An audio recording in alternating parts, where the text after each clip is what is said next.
Basri itu sering jagongan sama Robiah Adawiyah. Itu secara fikih salah. Tapi pas itu ulama fikih ditanya, kenapa Anda tidak komentar terhadap dua wali besar yang sering ketemu? Andai kan semua santri seperti itu, akan saya halalkan, kata. Karena nggak mungkin punya nafsu. Sehingga fikih dulu memang masih asli. Kamu lihat di takrib misalnya, lelaki melihat perempuan itu nggak boleh kecuali sekian alasan. Termasuk boleh itu taklim karena mengajar, atau lil muamalah. Ini yang mulai masalah. Ada warung kopi, penjaganya cantik, santri-santri ngopi, ini lil muamalah, itu kan kasus itu. Mau disalahkan tuh ada takbirnya, mau dibenarkan ini jelas fasik kan, jelas fasik. Maksudnya sudah fasik sebelum itu ditambah itu, jadi fasiknya permanen. Nah pertanyaannya adalah, kalau kamu ngajar mbak-mbak kemudian hafal yang cantik yang enggak, itu taklim lin nazar apa nazar li taklim? Itu taklim apa modus? Makanya kalau ngopi cari bakul yang cantik, itu muamalah untuk nazar apa nazar untuk muamalah? Loh, kalau saya ngopi dengan kiroba pasti halal. Karena begini, berjalan saja bareng capek, nggak tahu itu warungnya siapa, terus berhenti ngopi, kebetulan bakulnya cantik. Nah itu mungkin halal karena kan saya tidak milih-milih. Ingin ngopi kebetulan bakulnya cantik. Kalau kamu kan nggak apal daftarnya.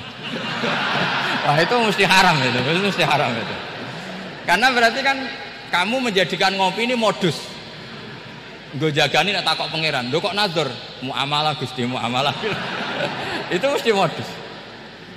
Maka fikih itu harus dikawal oleh tasawuf. Kalau ndak, semua hukum fikih bisa diakalin. Makanya Imam Bukhari punya satu bab namanya Kitabul Khiyal, bab mengkhilaf fikih. Beliau itu antinya sama Abu Hanifah itu luar biasa.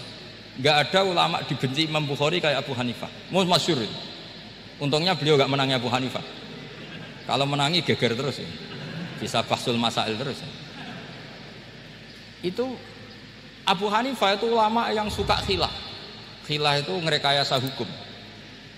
Misalnya begini, saya ini puasa agak lemes, ujian agak lemes, apalagi kiai serapati di duit, santri beling-beling lemes ini.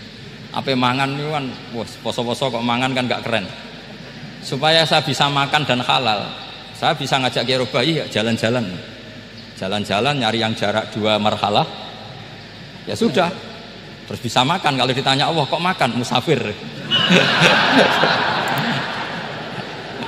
Jadi bolehkah insya'us safar menciptakan pergi demi untuk supaya boleh iftar? Boleh enggak cara jenengan? Coba kok enggak boleh, alasannya apa? Kan pergi. Perginya juga enggak maksiat. Itu khilaf. Tapi Sayyid Muhammad, Abuya Sayyid Muhammad bin Alawi, Sayyid Muhammad itu membela Abu Hanifah. Artinya membela jangan semua khilaf itu diharamkan. Karena itu cara, saya ulang lagi, karena itu cara untuk mengawal bahwa hukum Allah itu luas. Karena kalau nggak ada khilaf itu ya kita kesulitan. Misalnya begini, ini penjelasannya, makanya kita harus sering mendengar. Saya itu dulu masih sangat fikih itu protes, kenapa ada polisi wanita? Itu kan pekerjaan cowok ya, pekerjaan pria. Tapi setelah mendapat penjelasan dari polisi itu alasannya masuk akal, Gus.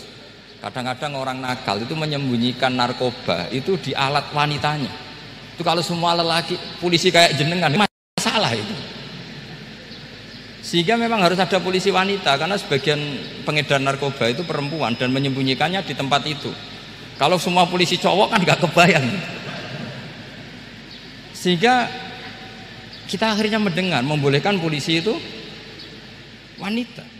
Ada wilayah yang harus wanita. Begitu juga ada pertanyaan, kenapa sih dokter kandungan itu cowok? Saya punya banyak santri yang muhibin saya itu dokter kandungan. Tak tanya, kamu itu kok cowok kok jadi dokter kandungan? Kan pekerjaannya seperti itu. Dia jawabnya lucu. Dari 10 yang tes jadi dokter kandungan, itu yang cewek itu lulus 2. Yang cowok lulus semua. Karena ketika cewek dites melihat ketuban pecah darah itu langsung pingsan. Sehingga yang secara psikologi dablek itu kan memang lelaki. Jadi roh wongnya sewakit santai. Kadang nggak lahir-lahir dinteni nang jopo rokokane santai. Itu kalau cewek yang jadi dokter kandungan itu nunggu jam 11, jam 4 sudah pingsan. Nah ini cerita, bukan berarti saya menghalalkan, enggak. Kita harus mendengar, saya ulang lagi, kita harus apa? Dan itu setelah mendengar itu nanti jadi disiplin ilmu, yaitu namanya fikih. Saya berkali-kali cerita di mana-mana cerita, fikih itu harus dievaluasi, karena ini masalah furu'iyah. Saya berkali-kali cerita di mana-mana cerita. Hukum berteman orang fasik gimana? Pasti orang jawab haram karena takut ketularan orang fasik. Tapi kalau dibalik, hukumnya bina orang fasik gimana? Ya baik, umatnya Nabi bisa bina kalau berteman.